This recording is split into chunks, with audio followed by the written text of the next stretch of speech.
Hello boys and girls, part 4, the fuselage. So hey, very pretty, very nice. That crack would have been, easily fixable, shouldn't have been an issue, but yeah, that part, not so much. Recycling, bye-bye.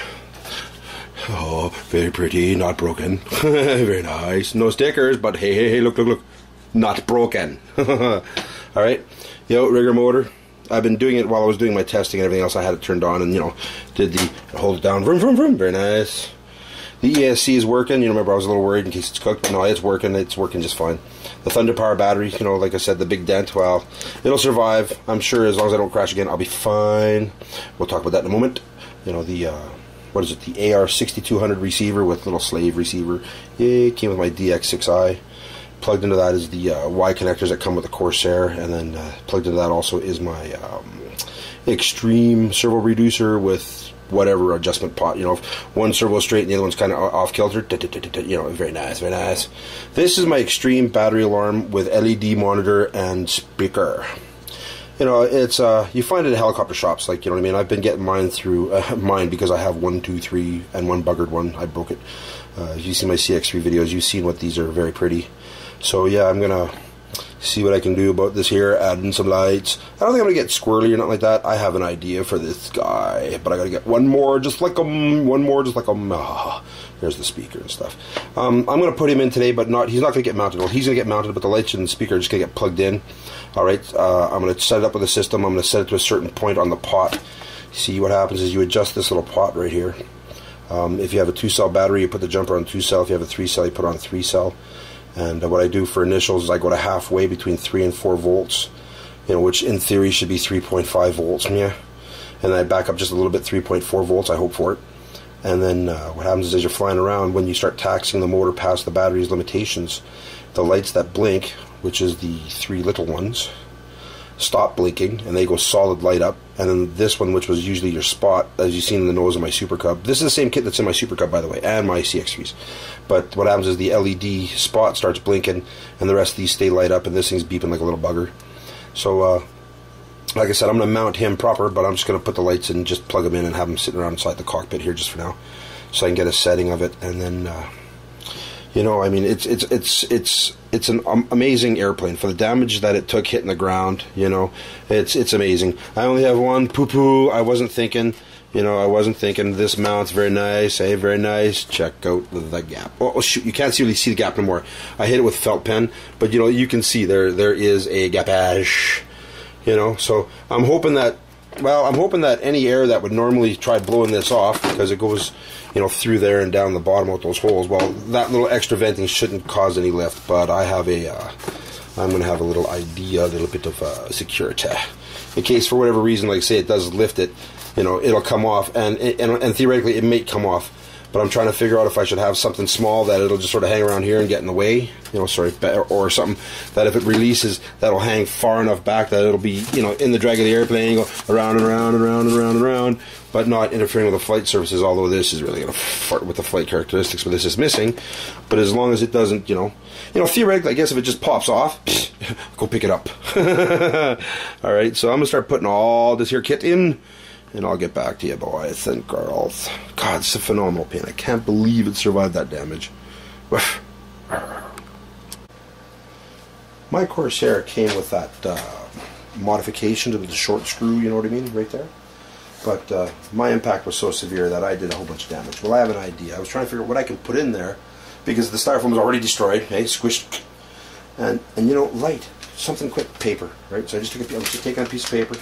Right, this is out of my printer, fold it in half, okay? Fold it in half, fold it in half again, and that's when it's the right size to fit inside. Fold it in half and then fold it in half. Now that's obviously way too high this way, but I'm just going to take a pair of good scissors and just chop that in half, and then I'm going to put a little bit of tape on that just so it stays, together, not open. And maybe I'll leave it just a little bit springy, who knows?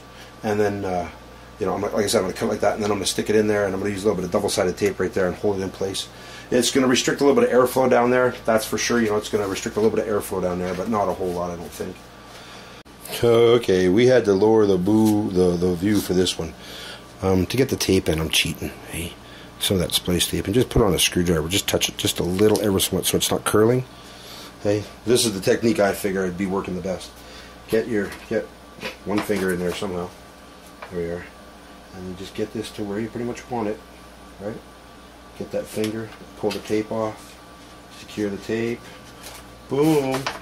One folded up piece of paper. Yeah, it ended up being slightly narrow, or well, almost the same width, but just slightly shorter.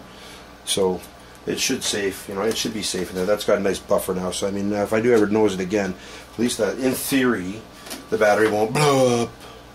All right, so I'm going to start firing stuff in. Next time I talk to you, there'll be a bunch of parts in. So yeah, after the impact I had and all that got messed up in there and the wires came up, I'm going to make a little black tape harness. It's just a piece of tape about that long, right? You put, half here, and you just fold it over, see, and then you got a sticky part right there, and you just take it back and you just stick it right there. See, now it's going to be held in place by the cowling no matter what. Well, hopefully, but the tape will keep it there no matter what.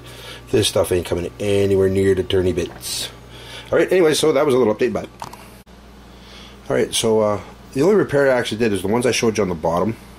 I was talking about a long spar on this side. Well, this side I went and checked the hobby store, and this side's actually nothing wrong with it. Alright, so I didn't want to screw around with it. And then on this side, I was telling you about the crack. Alright, I had taken Sumo, and I had pushed this in, filled the crack with Sumo, put a piece of tape across it, and then I had taken a piece of wood spruce, spruce wood, whatever you want to call it, and I put Sumo on one side, and then I stuck it into place and held it there with a clamp. And then there was a crack here, because when this went down and cracked in, this cracked out. So I put Sumo there and tape, and again, this stuff's like fiberglass. Whoops, where is it here? This stuff's like fiberglass. It's rock hard. I mean, awesome, outstanding. Everything's working. And then the money, flaps. No flaps, flaps. There's no dual rate mode on the flaps, so flaps, no flaps. People have been saying that when you hit the flaps, they tend to nose down. Now, I'm going to put a little, say, 10% mix for my elevators to come up, because being as I'm only running, half flaps, I'm not expecting the pitch to be too radical. So I'll give it a try, up in the air, and if it looks squirrely, then I'll land it, make the change, and put it back up again. And yes, I will be flying inverted. You have to, you have to ride that horse. You know what I mean?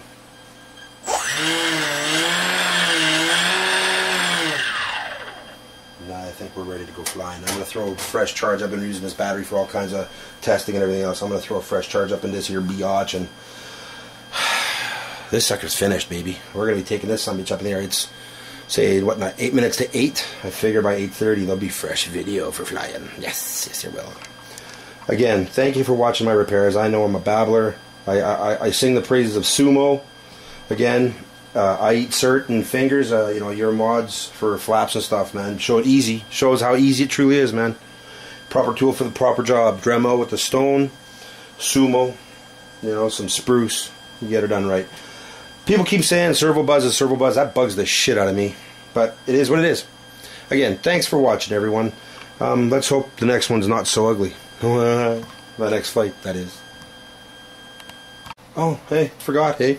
Meow, see, master air through, meow. Okay, thanks for watching.